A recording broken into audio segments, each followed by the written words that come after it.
Muito bom dia, boa tarde, boa noite para quem vai ver essa live. Estamos aqui ao vivo. Meus queridos, meus irmãos em Cristo, Deus abençoe sua vida. Olha, eu gostaria que você prestasse bem atenção nesta live. Eu sei que existe muito ocultismo. E lembrando a todos que isso aqui não é para ofender nenhuma religião. É um testemunho de uma ex-freira relatando o que acontece. Nós sabemos, meus amados, que muita coisa de ocultismo existe. Magia negra. É só Deus na causa. É por isso que nós temos que orar e jejuar, meu amado, porque existe um mundo espiritual. Existe batalha espiritual. O que esta ex-freira fala, meu amado, é algo que vai impactar a sua vida e você precisa ouvir para aumentar a tua fé. Quando Deus quer salvar, Ele salva. Quando Deus quer agir, Ele age. Então esse testemunho gostaria que você compartilhasse o máximo de pessoas. Assista até o final para você entender.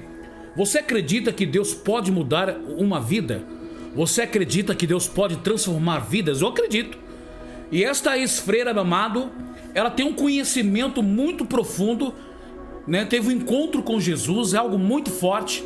E nós sabemos, né, até mesmo esse governo de hoje, que só o sangue de Jesus fez pacto com o Gabiroto.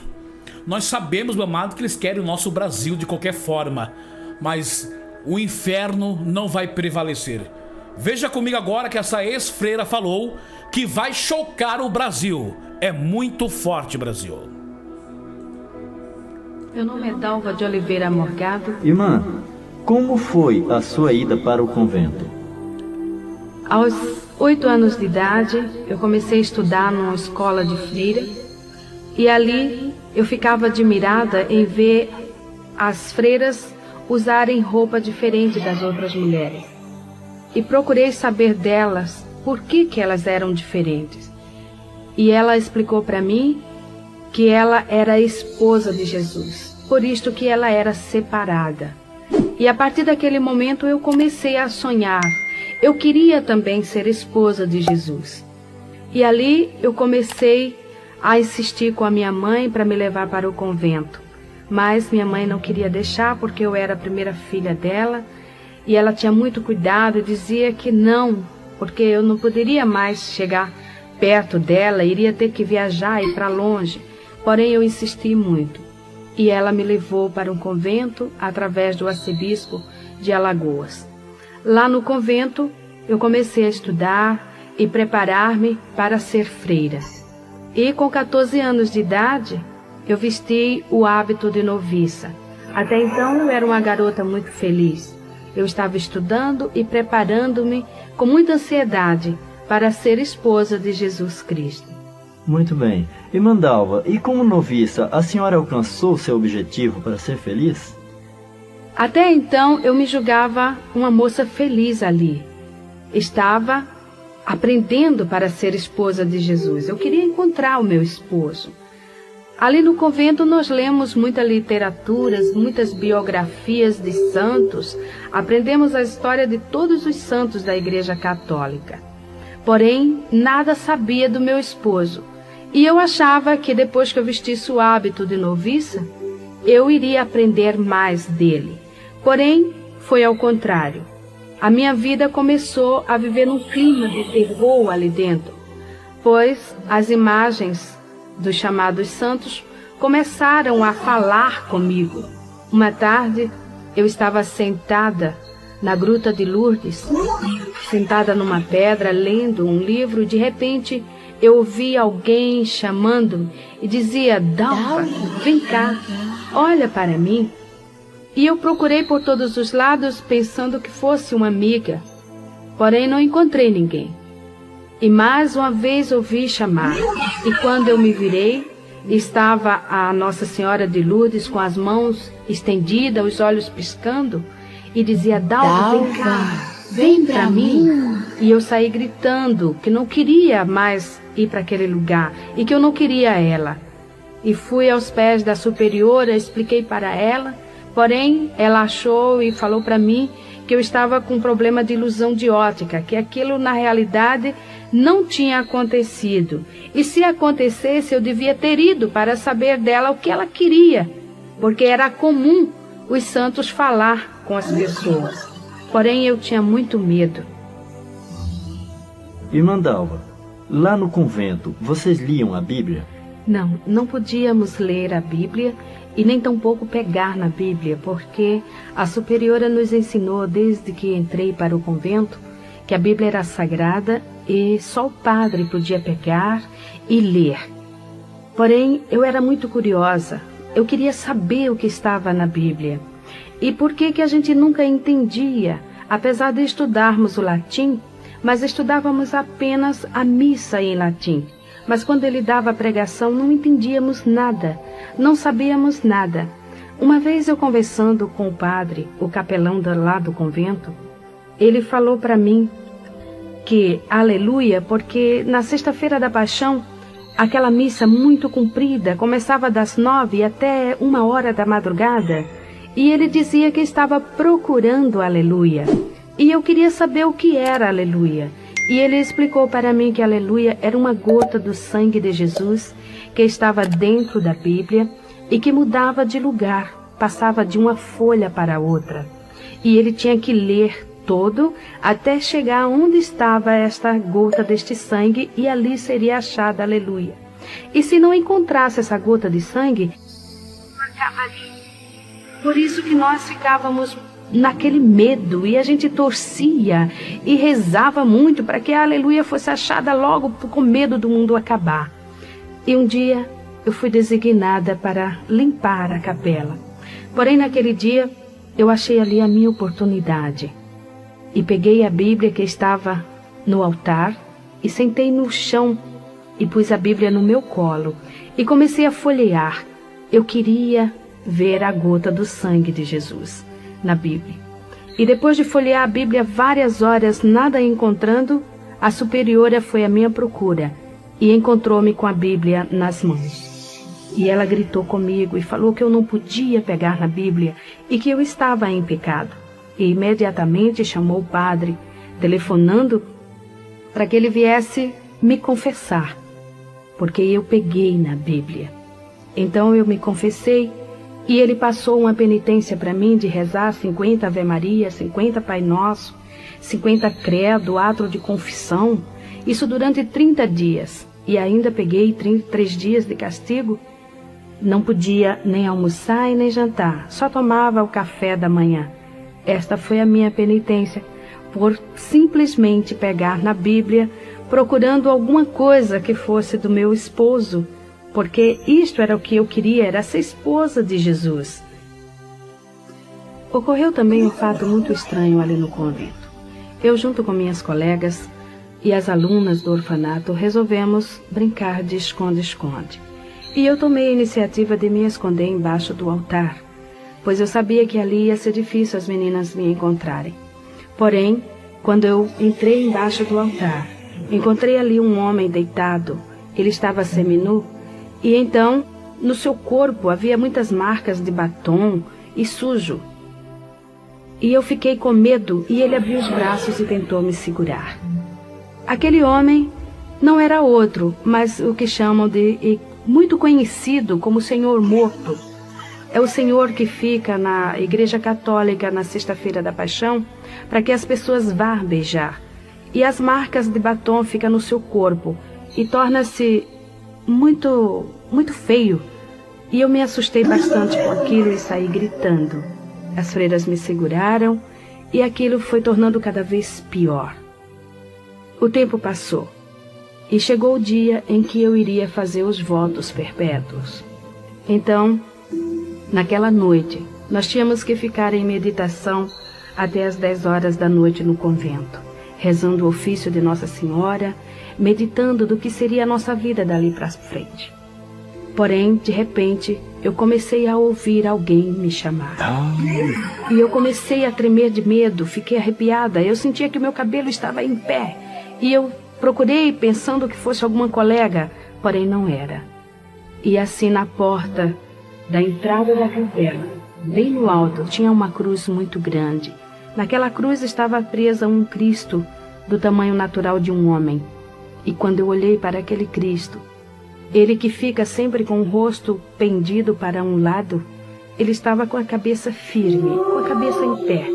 Os seus olhos piscavam insistentemente.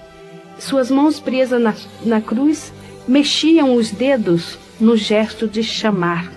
E dizia: Dalva, vem cá, olha para mim, vem cá. E eu comecei a gritar, a dizer que eu não queria ele, que eu não queria ir para ele. E eu gritando desta forma, aquelas pinturas do rosto dele tornou-se real.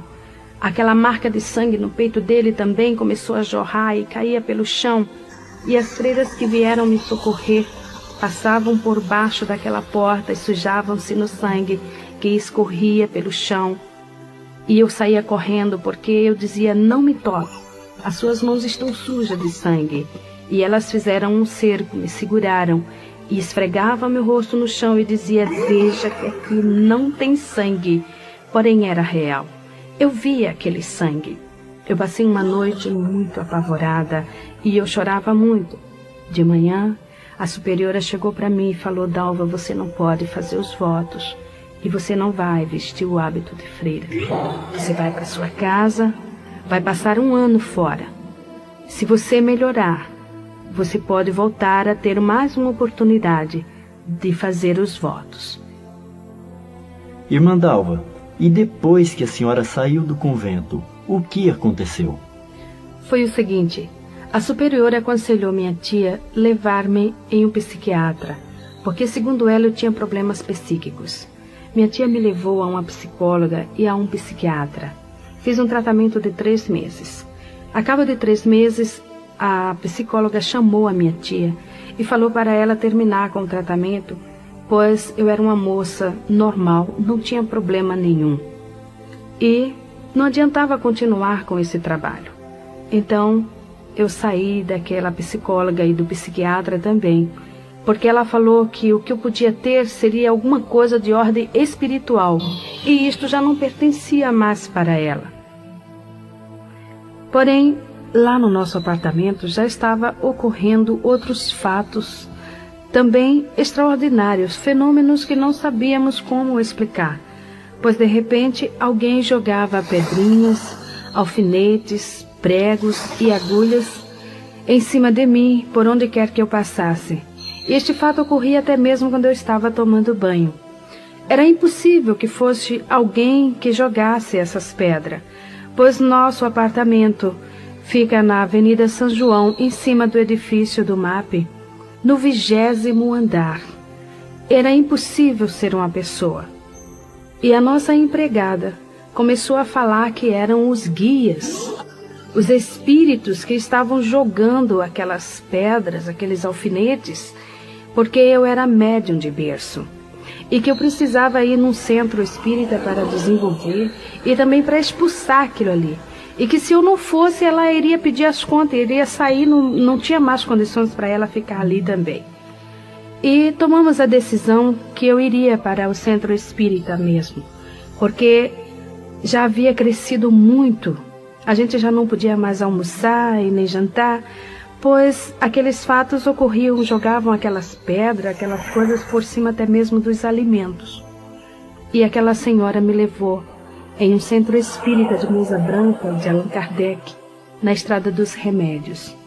Lá, o chefe do centro, que é o que chamam mentor espiritual, ele fez uma série de passes, segundo ele, expulsando e fazendo uma limpeza em mim, tirando aqueles espíritos que estavam fazendo essas coisas lá no apartamento.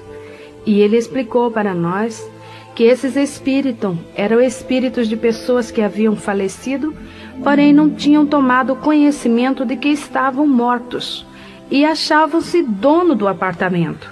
E quem chegasse ali, ele fazia essas coisas para assustar, e quem tinha mediunidade percebia e via. Era o que ocorria comigo. Eu era também deficiente física. Eu tinha osteomielite, ou seja, câncer no meu joelho esquerdo. Minha perna era um pouco mais fina e mais curta que a outra. E quando ele viu isto na minha perna, ele falou que eu era assim porque na reencarnação passada, em uma discussão com uma jovem, eu havia cortado a perna desta jovem. E nesta encarnação, Eu teria que pagar o sofrimento que ela passou.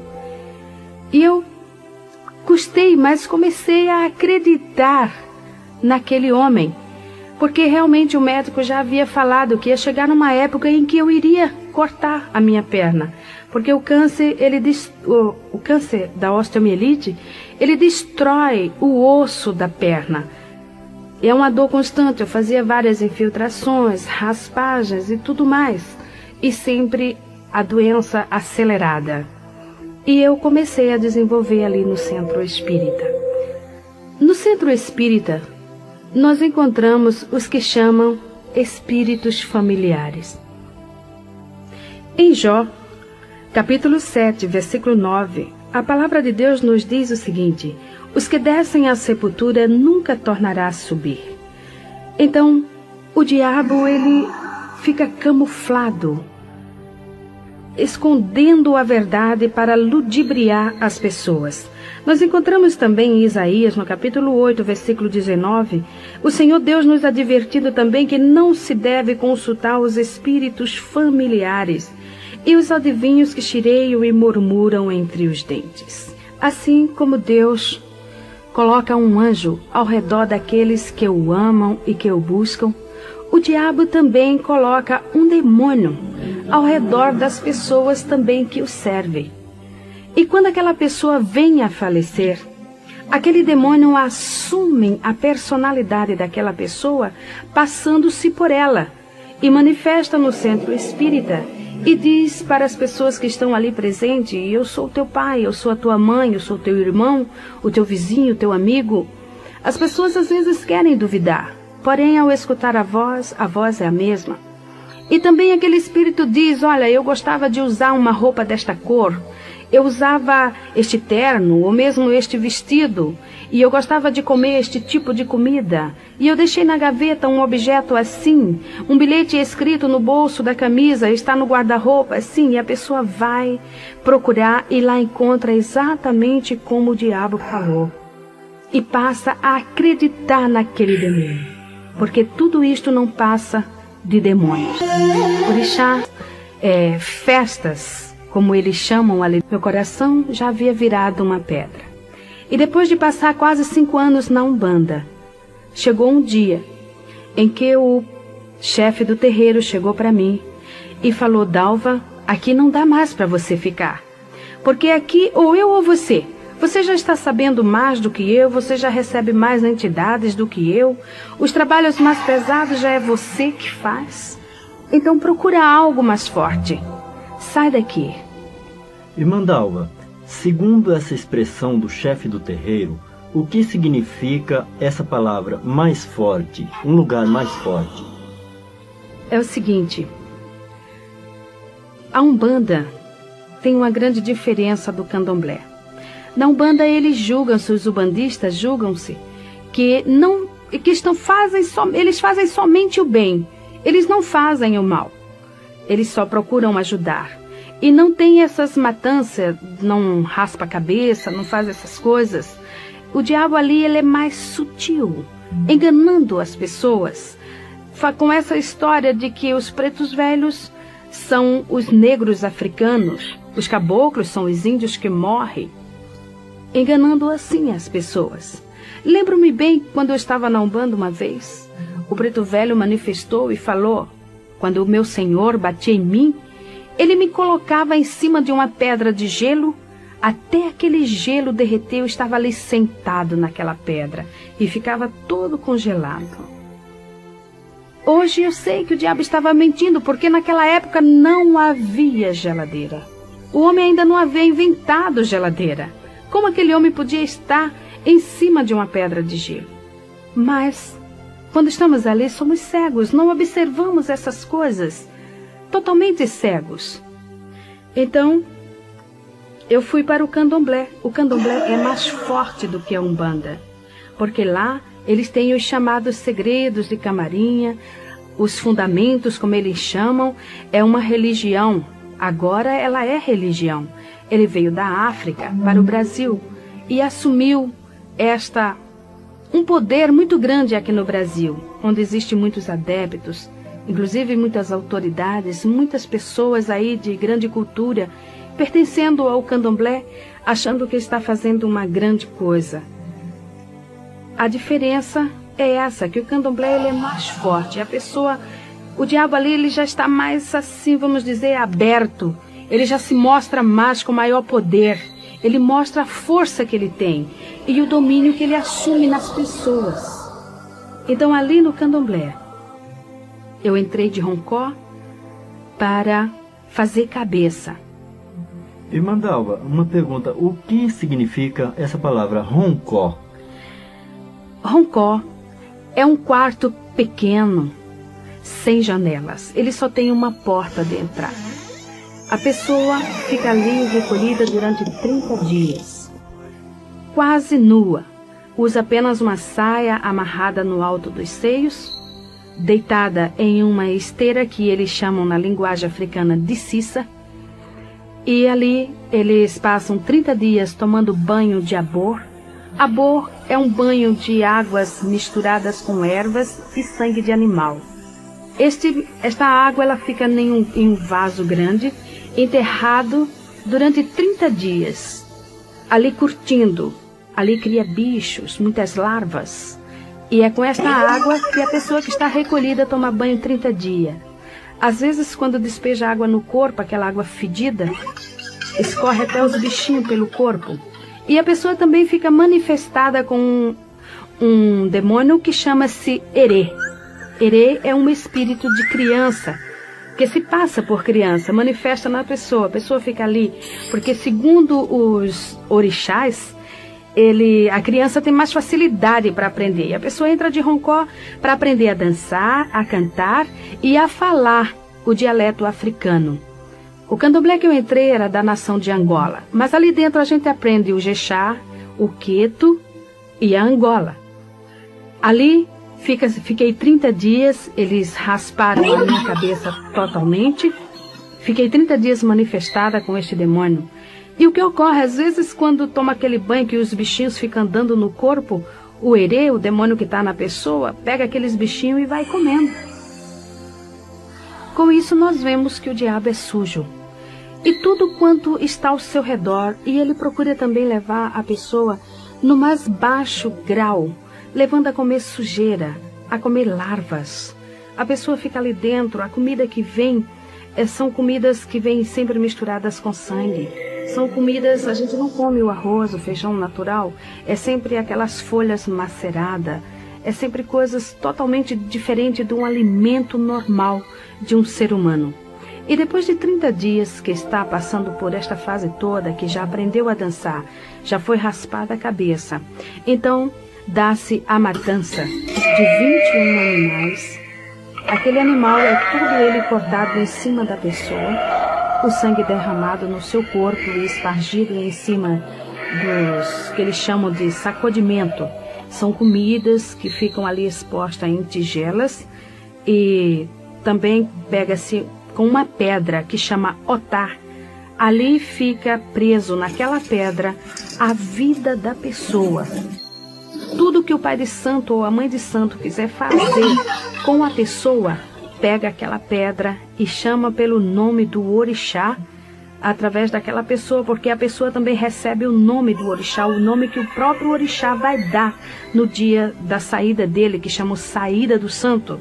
Então ali ele pode fazer o que ele quiser com a pessoa, desde que é feito essa matança. Depois que é feita também curas, cortes no corpo da pessoa, que eles chamam de fechamento de corpo, porque esses cortes são feitos com a navalha.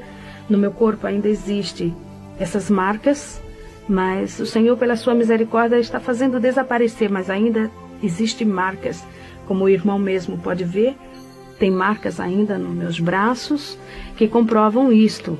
São as curas feitas. Também eles cortam no alto da cabeça, onde vai ser derramado o sangue, que eles chamam de axé. E depois o orixá sai para dar o nome. Irmã Dalva, o que é orixá? Orixá é uma palavra africana que vem do jeje. Então orixá significa santo para ele. E em vez de chamar santo, chama orixá. Por isso que dá-se o nome de pai de santo, ou seja, pai de orixá. e a pessoa recebe o santo. A pessoa tem o santo de frente, tem o do lado esquerdo e o do lado esquerdo, do lado direito. Então o de frente, que é o pai ou a mãe. No meu caso, eu tinha o santo que eles chamavam o Oxum Apará e o Logum Edé, que esses orixás, a Oxum Apará, segundo eles diziam que era uma santa guerreira. Por isso que eu era muito agitada, muito bagunceira, muito briguenta. E também o Logum Edé. Logum Edé é um príncipe de Satanás. Fiquei sabendo isso depois que eu me encontrei com Jesus. Ele saiu. Então, ele saiu, foi ele que fez a festa, uma festa de 3 dias, dia e noite, voltando e a gente dançando, ali manifestada naqueles demônios. Primeiro sai o Herê. O Herê, ele sai todo pintado, com bolinhas brancas na cabeça, totalmente raspada. Depois sai a que chamam mãe de cabeça, que no caso seria o Oxum Apará. E depois sai o último, que era o pai, o Logum Edé. Todos eles vestidos tipicamente. Uma coisa muito incrível é que eles usam vestimentas africanas que falam muito com as roupas das imagens, né, dos santos chamados católicos, porque há uma assimilação muito grande da história desses orixás com as histórias dos santos católicos. Por isso que os africanos, o Brasil aceitou muito o sincronismo do africano aqui no Brasil devido à história desses orixás.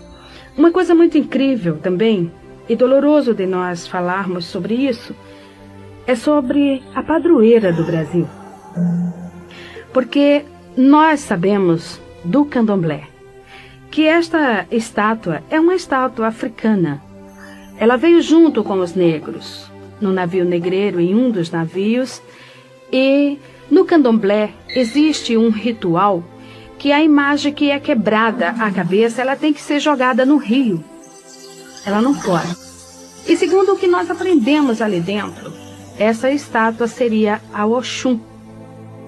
É uma jovem escura e usa aquela vestimenta da que chamam Aparecida.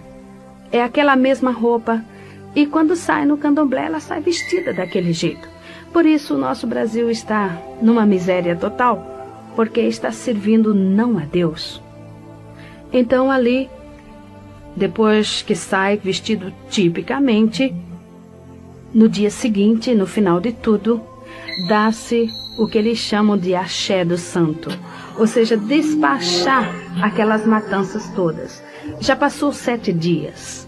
As vísceras dos animais são fervidas em azeite do dendê e colocada no altar, ali no roncó, para depois levar para o quarto do santo. Aquelas coisas ali expostas ficam podres depois de 3 dias. Mas a mãe de santo, o pai de santo, manifesta a Iaô, porque quando a pessoa entra de roncó é para ser Iaô, ou seja, inicianda. A palavra Iaô significa inicianda, ou seja, aprendiz. Ela vai aprender para mais tarde ser mãe de santo de candomblé. Então, ali dentro, ela manifesta de novo no santo e a mãe de santo tira pedaços daquelas vísceras que já estão totalmente estragadas e dá para o santo comer. Então a pessoa come aquelas vísceras, metade quase daquelas vísceras estragadas. E eles ainda pegam a cabeça dos animais, cozinham misturada com farinha, até os ossos derreterem. Depois que derrete tudo aquilo, fica aquele pirão. Então ali o Herê manifesta e senta ao redor daquela panela e come tudo aquilo, deixando apenas os ossos, que vai ficar junto com aquela pedrinha chamada Otá. Porque ali está o que eles chamam de fundamentos. É o fundamento da Iaô. Se o pai de santo quiser matar a Iaô, ele vai fazer bruxaria, ele vai fazer a feitiçaria, ou seja, a macumba, com aquela pedra e com aqueles ossos. Depois de 30 dias, eu me vi numa tarde, deitada em uma esteira assim na calçada, e alguém chamava por Dalva. E eu demorei bastante para descobrir que a Dalva era eu. E quando eu respondi, eu levei uma varada nas minhas costas, que ardeu e doeu bastante. E alguém me chamou mais uma vez, Dalva. E quando eu respondi, senhora, levei outra varada, e assim foram a terceira e a quarta e a quinta vez. E eu me levantei e perguntei, por que a senhora me bate? O meu nome é Dalva. Ela falou, não, você não é mais a Dalva. A partir de hoje a Dalva morreu, ela não existe mais. O seu nome agora é Itameuá. Este é o seu nome, ou seja, é a sua Digina. Digina, na linguagem Jexá, significa nome. E ela falou também para mim que eu não podia responder a ninguém por Dalva. Se alguém chamasse Dalva, eu não respondesse, porque se respondesse, o santo ia virar aonde eu estivesse. E para mim era difícil me lembrar, muitas das vezes, daquele nome. E quando alguém chamava por Dalva, alguém que não sabia que eu tinha recebido este nome de Itameuá, me chamava por Dalva, eu costumava responder. O santo realmente manifestava e me levava, às vezes, distâncias muito prolongadas até a mãe de santo, onde ela estava, e lá ele batia com a palmatória na minha mão até inchar, para que eu me lembrasse que o meu nome era Itameuá. Uma vez eu estava em um restaurante de luxo em Recife, num hotel 5 estrelas, pois naquela época eu era muito rica. Eu era uma das maiores fazendeiras do estado de Alagoas. Nós tínhamos uma grande pocilga, ou seja, uma criação de porcos muito grande, no município de Alagoas chamado Arapiraca. E ali, naquele hotel, nós estávamos jantando. Era uma tarde e nós havíamos participado de uma exposição de animais. Os nossos animais tinham sido premiados com medalhas de ouro e nós estávamos ali comemorando. Então, de repente, alguém chamou Dalva para que eu olhasse que iria bater uma fotografia. E quando eu me virei respondendo, o herê manifestou em mim e começou a virar as mesas. Começou a jogar macarrão, carne, doce em cima das pessoas. E no outro dia estava o meu nome estampado nas colunas sociais, como a maior fazendeira fez escândalo no hotel de luxo. O diabo, ele não estava tão somente satisfeito em me aprisionar. Eu já não tinha mais coração. Era uma pedra, eu não tinha sentimentos. Fazia anos que eu não sabia o que era derramar uma lágrima. Para que os irmãos tenham uma ideia, em uma discussão com meu esposo, lá na fazenda, eu estava nessa época tirando uma Iaô de Roncó. Então, E essa Iaô, o santo dela era Obaluaê. E segundo o que nós aprendíamos, e havia aprendido, Obaluaê era o dono dos porcos. E nessa briga que eu tive com meu marido, porque eu tinha separado para mim alguns porcos para matança de animais lá do candomblé e para vender também. Era a minha parte, era a minha cota. Eu não queria que ele pegasse ali. Então, nessa discussão, porque ele havia pego os animais e vendido sem me consultar. E eu falei com bastante ira, eu disse, agora eu estou indo para o candomblé. Eu vou tirar uma Iaô de Obaluaê. E se realmente Obaluaê é o dono dos porcos, eu quero que ele tome conta desses porcos todos, de tudo quanto aqui tenha, e me dê conta. Eu quero que ele preste conta para mim de tudo. Eu falei isso e entrei no carro e fui para o candomblé. Uma semana depois, era de madrugada quando o nosso vigia bateu na minha porta e falou, Dona Dalva, tem 10 animais mortos. E ali era apenas o início. Rapidamente, em 21 dias, morreram todos os animais. Realmente, o diabo havia prestado conta do que eu havia falado. Realmente, ele mostrou que ele era o dono dos porcos. Só que eu fiquei na miséria. Tinha uma dívida grande no banco para pagar e não sabia como. E outra pessoa resgatou a fazenda. E tivemos que largar tudo e sair sem nada. O diabo, ele não tem amor a ninguém. Nem mesmo aqueles seus adeptos, nem mesmo aqueles que estão servindo a ele. Pois eu era uma serva de Satanás naquela época. Eu servia mesmo, eu fazia tudo quanto ele queria. Eu só comia o que o diabo determinava.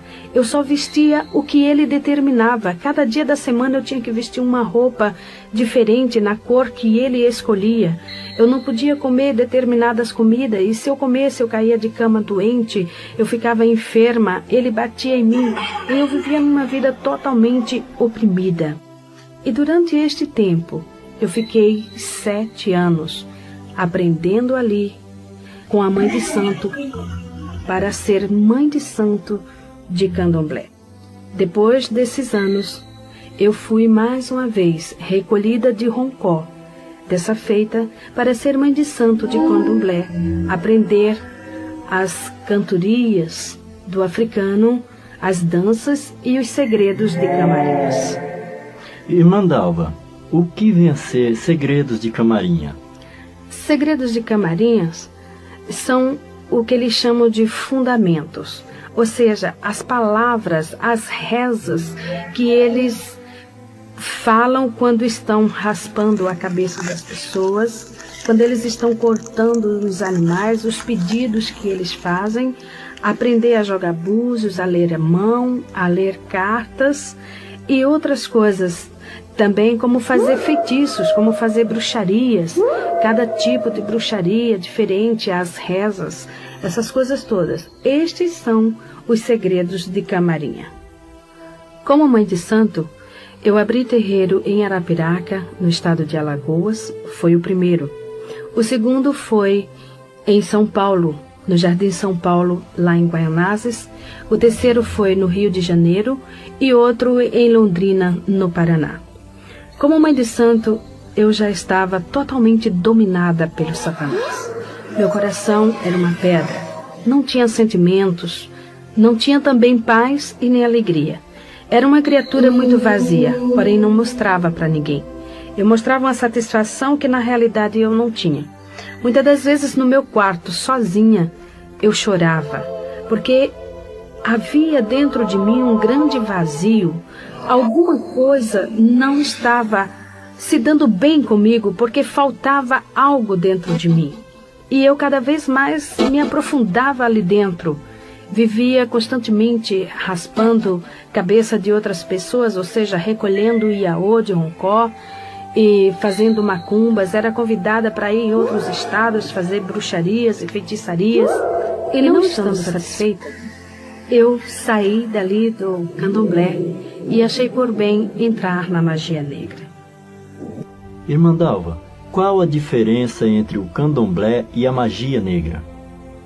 A diferença é a seguinte: no Candomblé, o pai de santo e a mãe de santo recebe um poder dado pelo santo da pessoa, pelo orixá que a pessoa raspou a cabeça, não incorpora mais o orixá e passa a fazer todos os trabalhos de Candomblé, ou seja, raspar a cabeça, jogar búzios, essas coisas todas, e inclusive fazer macumba sem manifestação. Apenas ele manifesta em outras pessoas, mas o pai de santo não. Então ele faz tudo consciente. Contudo, a gente não conhece o orixá assim, mais de perto. A gente sente a sua influência, mas não conhece. Já na magia negra, não. Na magia negra, a participação já é mais forte. O demônio, ele já apresenta-se claramente. Ele já vem ele mesmo falar com a pessoa. Quando eu entrei na magia negra, o diabo, ele falava comigo. Toda meia-noite eu sentava na mesa, acendia uma vela e ele vinha, puxava outra cadeira e sentava-se em minha frente. E ali ele me ensinava feitiços, bruxarias. Muitos feitiços ele me ensinou e muitas bruxarias. Eu vivia fazendo tudo quanto ele me mandava. Uma vez eu estava com 6 meses de grávida, na minha terceira gravidez. E eu fui fazer um trabalho de bruxaria no cemitério de Guaianazes à meia-noite. E eu tinha que pular o muro. E nesse trabalho eu teria que desenterrar um defunto de 3 dias, cortar a sua garganta e fazer o feitiço ali dentro e depois cobrir de novo. E quando eu pulei o muro, levando navalha, a faca, levando as farofas, levando aquelas coisas todas que o diabo designava, eu caí de mau jeito e comecei a sentir dores e entrei em trabalho de parto ali. Mesmo assim, eu fui até a cova, onde durante o dia eu já havia marcado qual era, e consegui desenterrar o defunto e fazer tudo aquilo que o diabo havia mandado. Porém, 2 dias depois eu estava no hospital e perdi meu filho, que nasceu morto. E assim eu continuei. E eu fazia várias perguntas para o diabo. Ele apresentava-se para mim. Muita gente pensa o seguinte, que o diabo é feio, é preto, é torto, é aleijado, tem rabo, tem chifre. Porém, ele não é assim. Ele é um homem e, por sinal, ele é muito bonito. Por isso que ele engana as pessoas.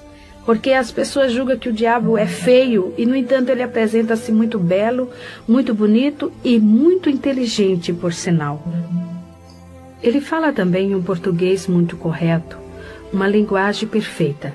Ele falou também como ele agia nos bailes, nas discotecas.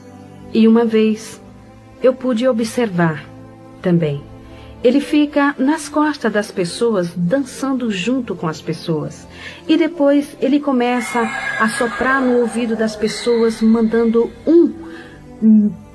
fazer algum gracejo com a esposa ou com a namorada do outro. E assim começam as brigas. E quando começa a discussão, os tapas, então ele encosta-se na parede e começa a dar risada e rola pelo chão, balançando com as pernas. E as pessoas que não sabem correm atrás dessas coisas, não sabendo que é o diabo que está induzindo para elas. Uma outra pergunta também que eu fiz para o diabo foi sobre as velas. Eu não conseguia entender por que o diabo pedia tantas velas. Por que aquele, quando ia fazer um despacho, ele pedia sempre 21 velas, 70 velas. E por que tantas velas? Então ele explicou para mim. Foi quando eu descobri que o diabo ele não tinha luz. Ele falou para mim, olha, Itameuá, eu não enxergo a luz. Eu falei, mas e o sol brilha aí durante o dia. Ele falou, não, eu não enxergo o sol. Eu não vejo luz nenhuma. A única luz que eu vejo é a luz da vela. Por isso que eu peço bastante vela. E os meus companheiros também pedem, porque aonde tem uma vela acesa, eu e os meus colegas vamos juntos. Porém, eu quero deixar aqui um lembrete seguinte. Não é aquela vela que o servo de Deus acende na sua casa quando falta luz. São velas oferecidas e sacrificadas aos demônios. Essas velas que se acendem às segundas-feiras para as santas almas benditas, para as almas das pessoas que morrem. Muitos costumam até acender atrás da porta. Não faça isso. Você está atraindo legiões de demônios para a sua casa. Com isso, a sua vida é um inferno. Nada dá certo. É uma opressão que o diabo dá para as pessoas, porque eles ficam alojados, esperando que você acenda mais vela. Por isso que a palavra de Deus diz que todo aquele que está em pecado é trevas. E a trevas não se mistura com a luz. Por isso que o diabo é treva. Você precisa também buscar a luz, porque Jesus falou, vós sois a luz do mundo. Quem tem a luz não anda em trevas, porque o que anda nas trevas é o diabo, e esse nós temos que tirar da nossa vida. Então também eu fiz uma outra pergunta para o diabo.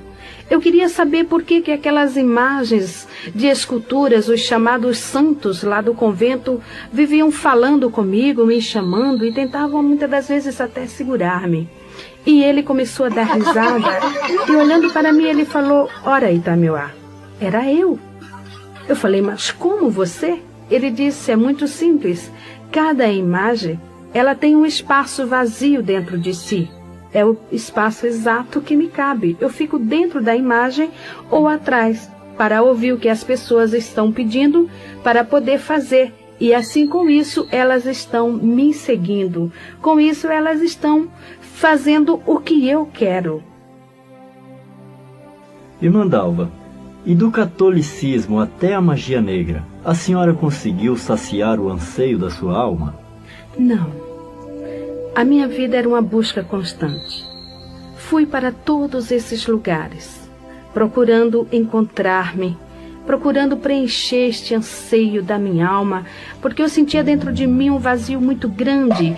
Eu não tinha paz. No dia que eu não tinha com quem brigar, eu brigava comigo mesmo. Muitas das vezes eu entrava no meu quarto tão irada e eu puxava os meus cabelos até sentir que o couro da minha cabeça soltava-se de tanta raiva que eu sentia de mim mesmo. Eu não tinha paz, eu não tinha sossego. Faltava alguma coisa, e por isso eu me aprofundava mais e mais e mais ali dentro, porque eu aprendi e sempre falavam para mim que todos os caminhos levavam a Deus.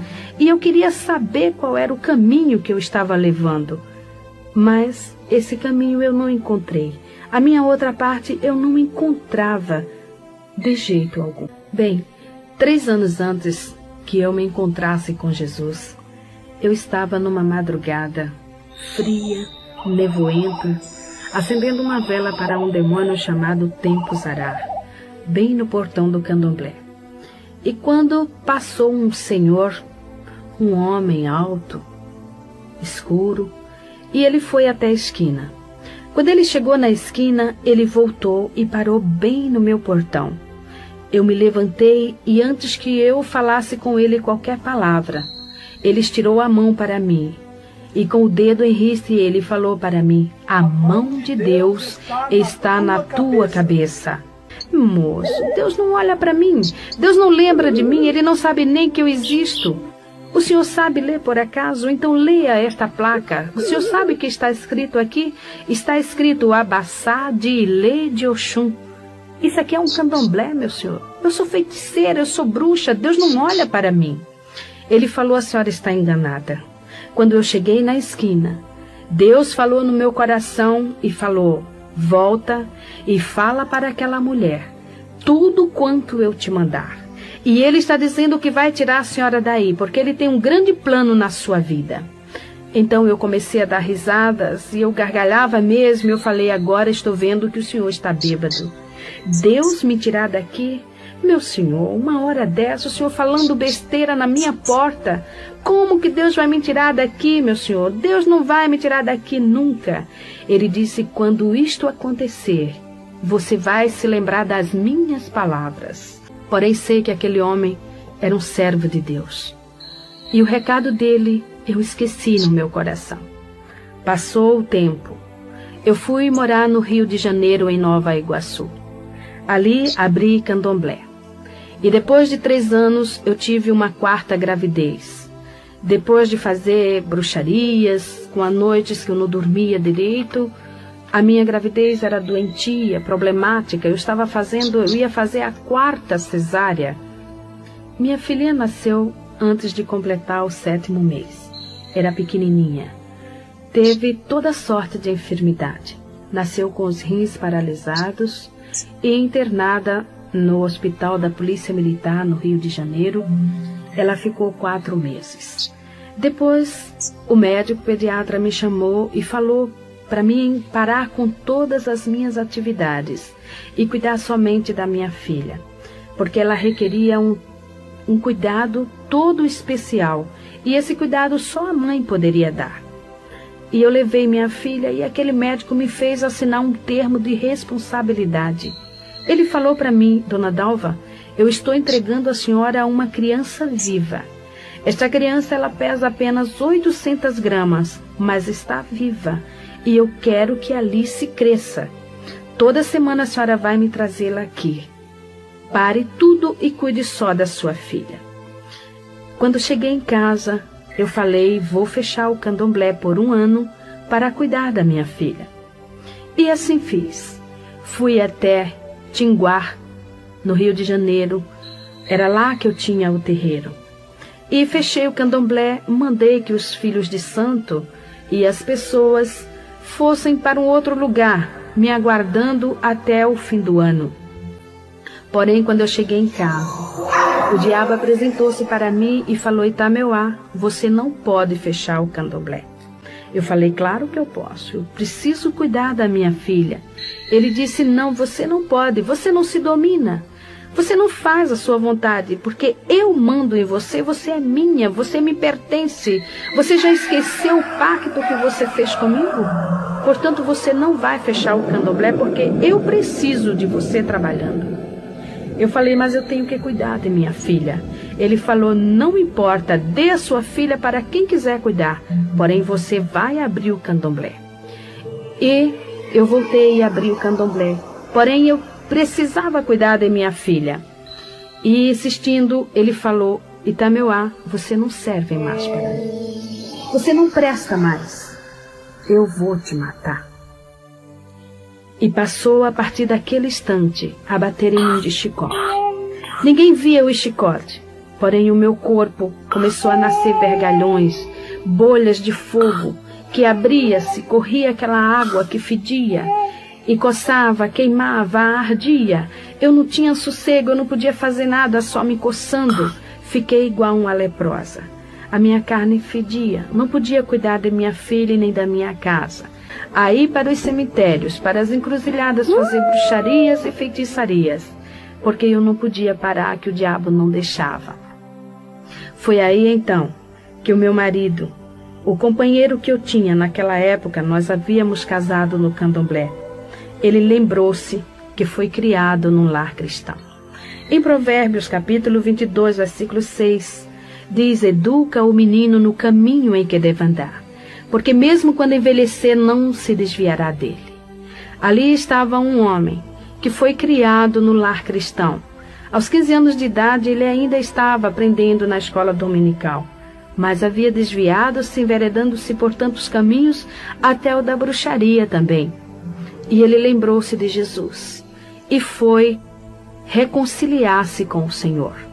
Ali ele libertou-se também, encontrando-se com Jesus, e juntou-se ao círculo de oração e começou a jejuar e orar junto com as irmãs, para que Deus quebrasse as forças do diabo, para que Deus fechasse o candomblé, para que Deus tirasse todas aquelas pessoas, aqueles chamados filhos de santo, e as pessoas que iam ali para jogar búzios.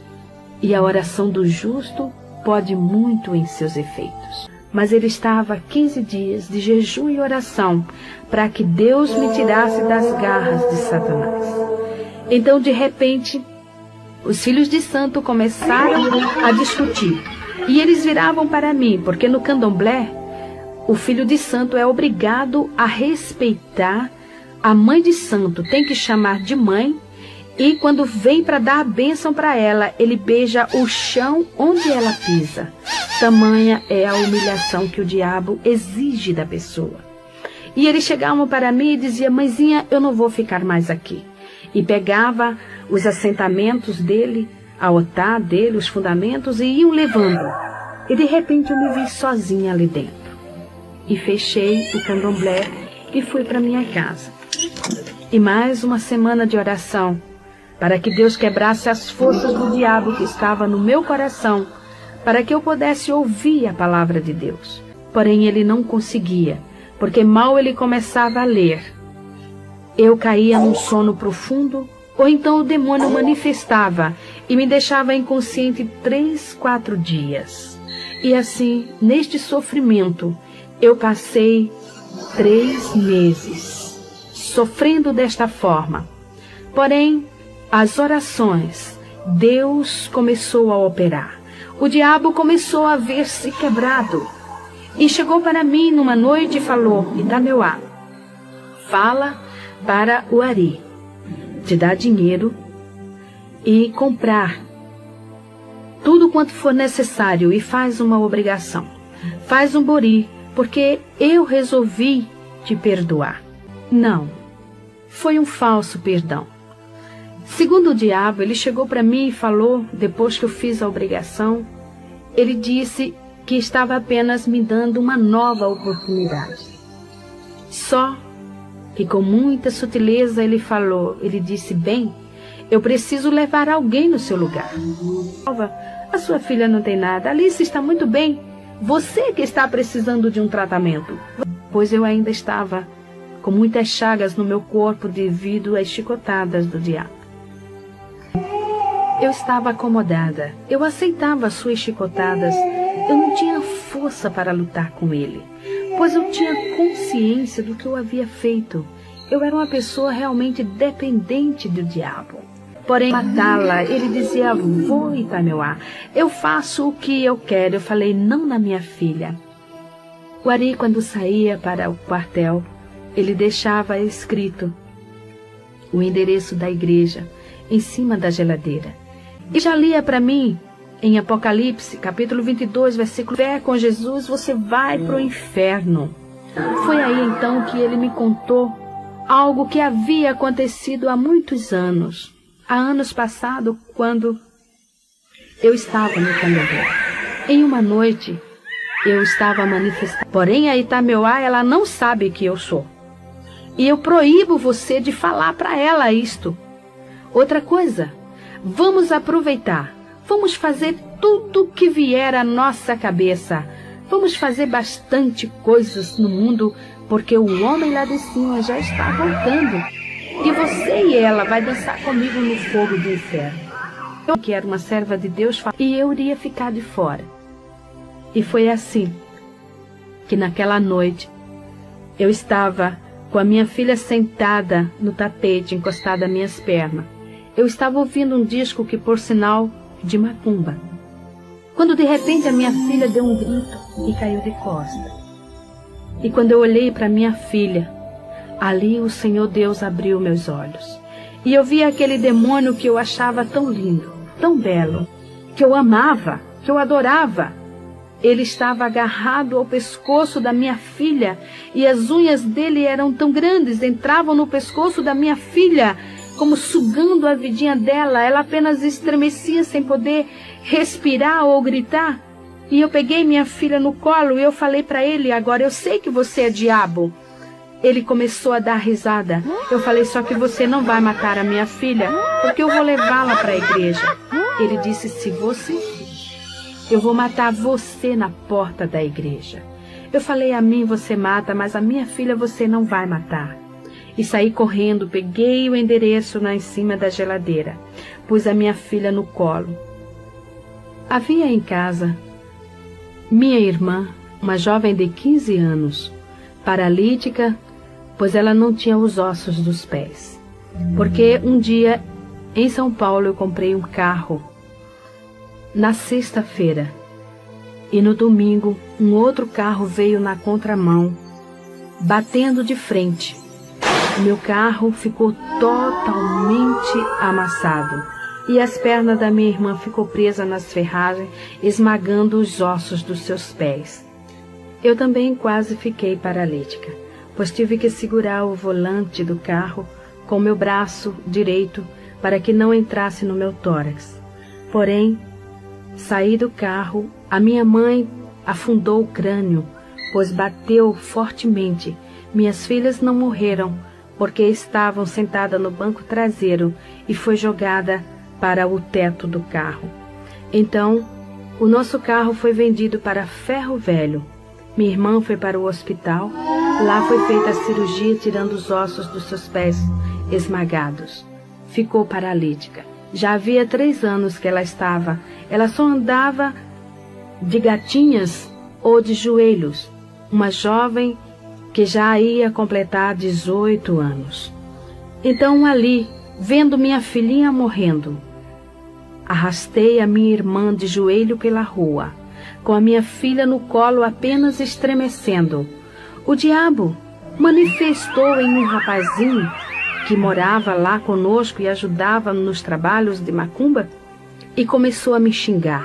Saiu pelo meio da rua me xingando de tudo quanto era palavrão, falando horrores e dizendo que assim que eu chegasse na igreja, ele iria me matar. Porém, eu não dava ouvidos, apenas eu olhava para minha filha e cada vez que ela estremecia, eu não me atrevia a pronunciar o nome de Jesus. Eu sabia que eu era indigna de pronunciar o nome de Jesus, mas eu olhava para ela e eu dizia: Jesus dos crentes, não deixa minha filha morrer. E desta forma cheguei na igreja. Entrei correndo com a minha filha no colo, minha irmã arrastando-se de joelho e joguei minha filha no colo do pastor e falei: ore por ela, salve minha filha, porque o diabo está matando. Se o senhor tem poder, faça alguma coisa, cure a minha filha. Ele disse: eu não curo, porém Jesus Cristo cura. E orou na minha filha. E imediatamente eu vi quando aquele demônio soltou a minha filha. E ela começou a rir e veio para o meu colo dando risada. Naquela hora, o Espírito Santo começou a tocar no meu coração. Quando eu leio na palavra de Deus, o Senhor Deus falando para o seu povo: tirarei de vós o coração de pedra e darei um coração de carne. Eu me alegro e me regozijo e digo: Senhor, tu fizeste esta cirurgia em mim, porque o meu coração era pedra. Eu não tinha sentimentos, eu não tinha amor, eu não tinha nada dentro de mim. Faziam uns 10 anos, mais ou menos, que eu não sabia o que era derramar uma lágrima sequer. E ali naquele instante, estava eu chorando, e meus olhos saíam lágrimas copiosamente, porém eu, envergonhada, olhava para os irmãos de um lado para o outro e eu dizia: por que eu estou chorando? Eu não quero chorar. Mas quanto mais eu assim falava, mais eu chorava. E naquela hora também o pastor virou-se para minha irmã e falou: jovem, fica em pé, eu vou orar por você, porque você precisa de Jesus. Então a minha irmã estirou os pés e mostrou para o pastor e falou: eu não fico em pé, porque os meus pés não têm ossos. E ele, olhando para aqueles pés atrofiados, falou para ela: Jesus pode te dar ossos novos. Você crê nisso? Você quer Jesus na sua vida? Ela falou: eu quero. E ele orou sobre os pés da minha irmã e ela imediatamente ficou de pé. Começou a correr, a andar ali na igreja. Eu comecei a soluçar. Eu olhava para minha perna com câncer. A minha perna continuava com a mesma enfermidade. Aqueles guias haviam me prometido curar e nunca me curaram. E ali estava, num piscar de olhos, a minha irmã andando, correndo, com os pés novinhos e a minha perna afinando e diminuindo de tamanho. Foi quando o pastor virou para mim e falou: senhora, eu vou orar agora por você. Eu olhei para ele e falei: não toque em mim, porque o diabo falou que ia me matar, que se eu morrer o senhor vai para a cadeia. Ele falou: mas Jesus te ama. Eu falei: moço, Deus não olha para mim. Eu sou feiticeira. Eu tenho candomblé, eu sou da magia negra, eu já fiz pacto com o diabo, eu conheço o diabo face a face. O senhor acha que Jesus olha para mim? Ele falou: irmã, Jesus falou: vinde a mim todos os que estáis cansados e oprimidos, e eu vos aliviarei. Tomai sobre vós o meu jugo e aprendei de mim, que sou manso e humilde de coração, e encontrareis descanso para vossas almas. E a senhora está precisando disso. O diabo está lhe oprimindo. Jesus ama a senhora. Ele te perdoa. Quando ele falou perdoa, eu falei: o senhor acha mesmo que Jesus vai me perdoar? Ele falou: Jesus vai te perdoar, porque ele morreu na cruz do Calvário por você. Ele derramou o seu sangue para lhe redimir. Ele liberta você de todos estes demônios. Basta que você entregue a sua vida para ele. Você quer Jesus? Eu não podia falar. As lágrimas eram demais, eu soluçava. E eu sei que naquele instante, não somente a minha boca falou, mas como minha alma, meu espírito, todo o meu ser falou: eu quero Jesus. Quando eu fechei meus olhos e o pastor pôs a sua mão na minha cabeça, eu vi o diabo pular na minha frente. E ele, que era tão belo, começou a crescer e de repente começou a cair casca dele. Eram cascas que caíam e ele foi transformando-se em um monstro. E era muito grande, muito alto.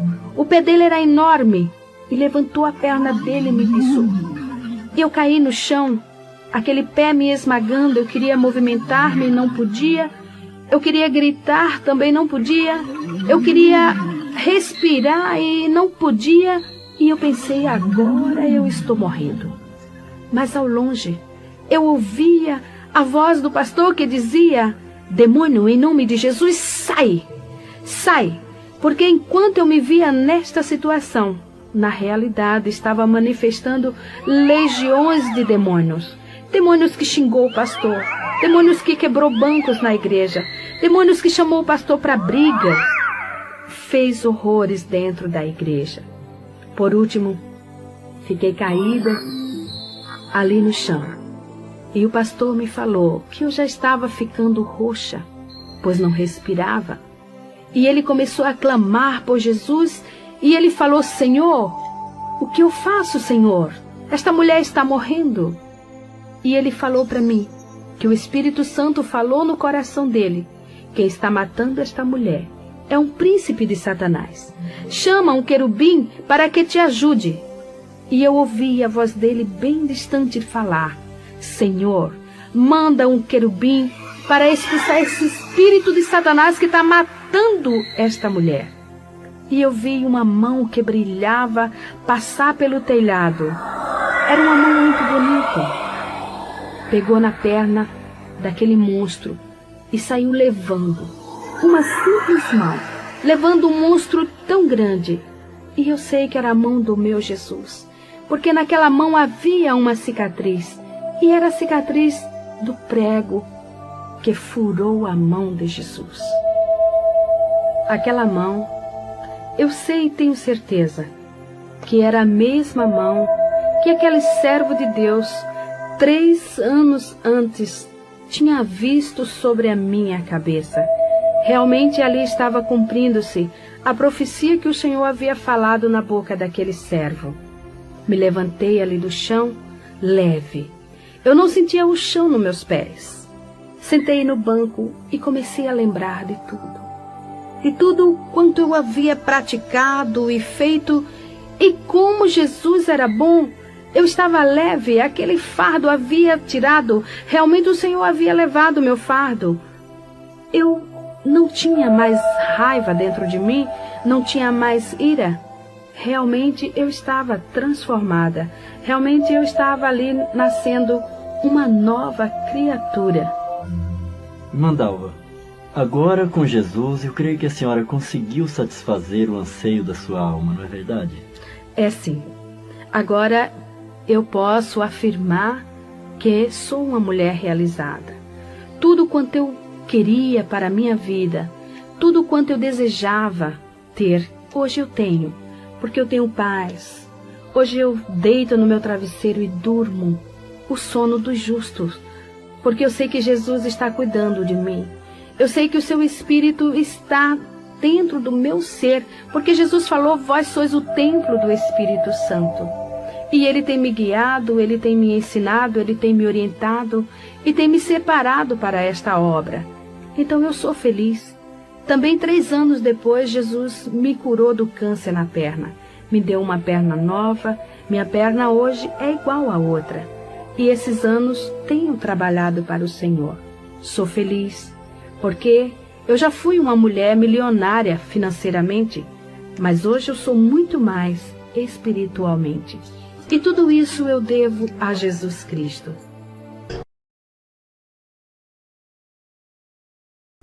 Muito forte esse testemunho, meus amados. Gostaria que vocês compartilhassem o máximo de pessoas, lembrando a todos, meus amados, ninguém está aqui acusando religião de ninguém. Agora é proibido de falar o testemunho. Eu vou falar sem medo. 100% que essa irmã falou é uma realidade. Demônios escondem atrás de estátua. Eu vim da magia negra. Eu sei o que estou falando. Então a irmã não está mentindo. A irmã falou uma verdade. E o único Deus que tem, irmão, existe só um. O eu sou. Então nós estamos aqui para ofender ninguém. Agora é proibido de falar do testemunho? É a mesma coisa. Se eu trazer o meu testemunho aqui falando de onde que Deus me tirou, então eu estou sendo intolerante e religioso? É muito mimimi, sabe, gente? Agora é proibido de falar o testemunho da transformação de vida. Eu já vi crente que foi para macumba. E aí? Eu já vi crente que foi para macumba. Cada um segue sua vida. Agora, o que essa irmã falou é uma realidade. Existe um mundo espiritual, existe demônios, existe batalha espiritual. Nós sabemos, meu amado, que o inimigo, a função dele é isso. Tá certo? Então eu não tô aqui pra acusar ninguém, não tô aqui atacando religião, sabe? Tá muito mimimi, sabe? Muito mimimi. As pessoas não querem ouvir a verdade. Agora, falar a verdade agora, intolerância religiosa, misericórdia. É o testemunho da irmã, respeito o testemunho, a experiência que ela teve. Se eu falar do meu testemunho aqui, muita gente vai demoniar, porque é uma realidade que eu vivi. Eu nasci na magia negra, a minha família nem igreja católica nunca foi. Eu nasci na magia negra, eu fui entregue a um demônio. Agora as pessoas querem achar que demônio, entidade é Deus. Tá repreendido. Do que eu aprendi, demônios, entidades, é tudo demônio, é demônio. Amém? Então não tem esse negócio aqui. O único Deus, amado, existe só um só. Só um. O resto é deuses. Então tem um pessoal, sim, ó. Lembrando a todos, eu fiz uma live ontem de um ato profético. Você que sofre de ansiedade, de depressão, assista a live de ontem. Vai te ajudar bastante. Lilian, tá bom? Obrigado, Lilian. Deus te abençoe. Mas tem um pessoal aqui, meu amado, que agora você não pode falar do testemunho. Aí fala que é ignorância, fala que tá falando besteira, que não pode acusar as religiões. Meus amados, existe ocultismo. Eles querem fazer que os demônios agora são santos. Eles querem mostrar pro povo brasileiro que os demônios são santos. E se você falar que demônio é demônio, você pode ser preso. Ah, pelo amor de Deus, demônio é demônio e pronto, acabou. Amém? Demônio só veio para enganar. O que essa irmã falou é 100% realidade, é a verdade, tá bom? Compartilha esta live, foi edificante para sua vida? Compartilha e dá o seu glória a Deus misturado com aleluia. Eu sei que nós estamos vivendo num país que a verdade vira mentira e a mentira vira verdade. Queridos, nós não vamos se abaixar, nós como cristãos, nós não vamos abaixar a guarda para Satanás, amém? Nós vamos dar fogo no diabo, amém? Castas de demônios. Você sabia? Tem Bíblias agora no Brasil, que esse versículo, castas de demônios, só sai com de oração, eles estão tirando da Bíblia, porque eles acham que isso é intolerância religiosa. Tá acontecendo no Brasil. Alguns versículos da Bíblia, eles estão tirando da Bíblia, falando que é intolerância religiosa. Agora capeta virou santo. Agora, ai. Me ajuda aí, Brasil. Misericórdia, capeta é capeta. E o lugar do capeta é no inferno. Deus abençoe e tchau, tchau.